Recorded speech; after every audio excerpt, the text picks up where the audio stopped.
जय हिंद friends, this is Jitendra and welcome to the Jitendra education YouTube channel. तो जैसा हमने पार्ट 1 वीडियो में देखा था, जो कंसेप्चुअल वीडियो था, linear equation in two variable class 10th का मैथ्स हम लोग डिस्कस कर रहे हैं। और पहला मेथड हम लोग जो है कि कंप्लीट कर चुके थे, इसको हम लोग सीख चुके थे। तो आज हम लोग हो सकता है कि ये तीनों मेथड देखें और नहीं तो ये दो मेथड इस वीडियो में हम लोग कोशिश करेंगे कि समझ जाए।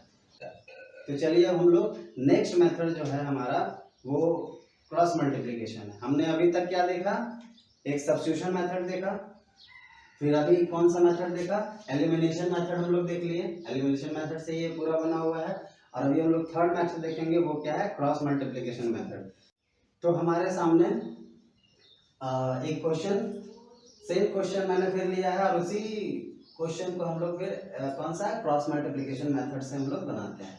तो ये हमारा क्वेश्चन हो गया, इसको हम लोग क्या कर देते हैं, इसी को सॉल्यूशन में बदल देते हैं और लिखेंगे बाई क्रॉस मल्टीप्लिकेशन मेथड। अब वो मेथड, उस मेथड को बनाने से पहले हम लोग को इसमें से क्या निकालना होगा, पहले हम लोग जिसका कोफिशिएंट निकाल लेंगे, है ना, जो भी कांस्टेंट नंबर रहता है, कोफिशिएंट रहता है, उसको निकाल लेते हैं। तो इसको हम लोग पहले कर लेते हैं इस तरह से, 2x + 3y, ये प्लस में इधर आके हो जाएगा माइनस में, तो जीरो हो गया। ये क्या हो जाएगा, 5x - y - 6 = 0। ये इक्वेशन नंबर 1 है। तो हम लोग ए बी सी, ये 3 मिलेगा, इसमें भी ए बी सी 3 नंबर मिलेगा। तो अगर पहला इक्वेशन है तो हम लोग बोलेंगे a1 b1 c1, अगर दूसरा इक्वेशन है तो बोलेंगे a2 b2 c2। और उसी को फिर हम लोग क्या करेंगे, एक फॉर्मूला इसका रहता है क्रॉस मल्टीप्लिकेशन में, उसमें पुट कर देंगे। तो इसमें से अगर निकलेगा तो हमारा क्या निकलेगा, इसमें अगर हम लोग देखेंगे तो हमारा a1 क्या निकलेगा, a1 निकल गया कोफिशिएंट 2, x का कोफिशिएंट, फिर b1 हमारा जाएगा 3 और c1 हो जाएगा -10। उसके बाद क्या है, a2 5, b2 -1 and c2, and हमारा c2 हो जाएगा -6। ठीक है। अब हमारे पास जो फॉर्मूला है क्रॉस मल्टीप्लिकेशन का फॉर्मूला, तो यहाँ लिखेंगे यूजिंग क्रॉस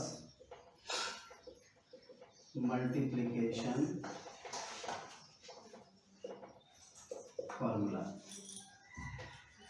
तो क्या होगा, 1 बाई, इसका फॉर्मूला ही बहुत आसान है याद रखने के लिए, 1 बाई लिखेंगे a b minus a b is equals to x, क्या हो जाएगा, बी पे खत्म हुआ है तो यहाँ होगा बी सी माइनस बी सी।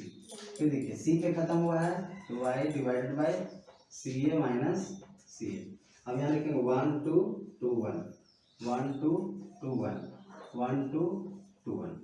तो ये हमारे पास फार्मूला आ गया। अब ये जो a1 b1 c1 a2 b2 c2 ये दिया हुआ है, इसका वैल्यू इसमें पुट कर देंगे और फिर एक एक इक्वेशन हम लोग इससे बनेंगे, उससे हमारा x और y निकल जाएगा। चलिए हम लोग पुट करते हैं, 1 बाई a1 कितना दिया हुआ है 2, b2 कितना दिया हुआ है -1, a2 कितना दिया हुआ है 5, b1 कितना दिया हुआ है 3, x बाई b1 कितना दिया हुआ है 3, c2 कितना दिया हुआ है -6, b2 कितना है तो -1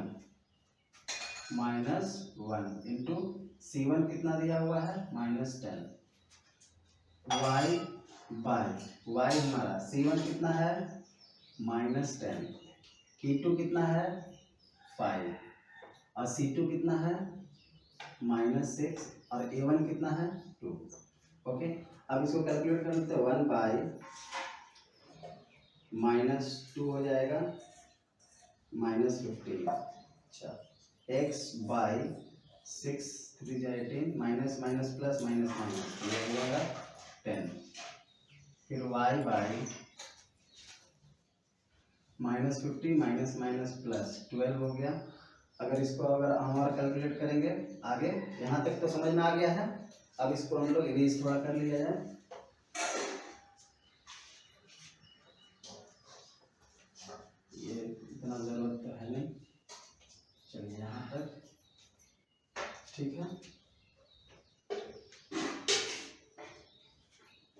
इसके बाद 1 बाई इतना है तो 1 बाई माइनस माइनस प्लस, तो ये क्या हो जाएगा -17। इधर कितना हो जाएगा x by minus minus plus, तो क्या हो जाएगा 28 है ना, इज इक्वल्स टू ये कितना हो जाएगा प्लस माइनस माइनस, इसको माइनस करेंगे तो 8। अच्छा ये इस तरह से होगा y बाई 10 में से 2 गया 8, 4 में से 1 गया माइनस, ठीक है। तो ये हम लोग देख चुके हैं।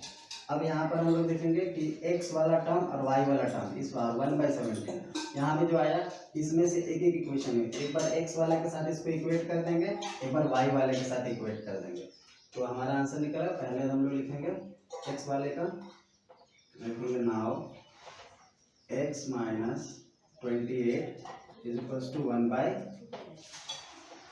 -17, तो हमारा क्या हो जाएगा इधर x इज इक्वल्स टू, ये उधर चला जाएगा 1 बाई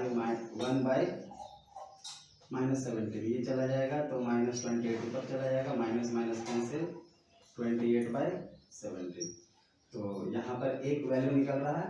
उसके बाद y का देखेंगे तो हो जाएगा y बाई, एक बार y के साथ इसको इक्वेट कर देंगे तो y बाई -17,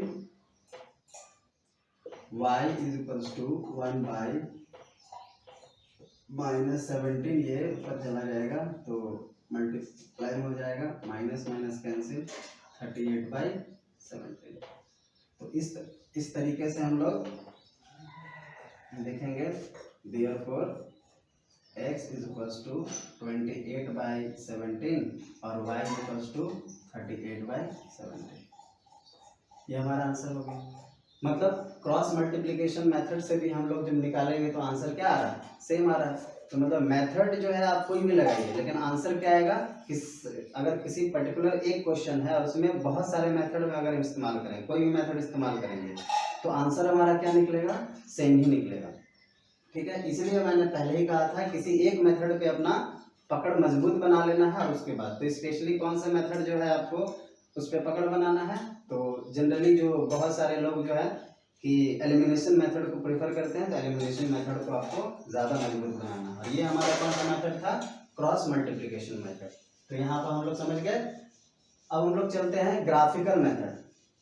तो आज जो ग्राफिकल मेथड में हम लोग सीखेंगे कि बिना ग्राफ बनाए, और हम लोग ये पता लगा लेंगे कि किस तरीके से ग्राफ बनेगा अगर बनाया जाए तो, ठीक है। लेकिन उसके लिए ग्राफ बनाने की ज़रूरत नहीं है, हम लोग ऐसे ही पता लगा लेंगे कि इसका आंसर निकलेगा नहीं निकलेगा, ये सब से। तो चलिए हम लोग नेक्स्ट मेथड, जो लास्ट मेथड है ग्राफिकल मेथड, उसको हम लोग देखते हैं।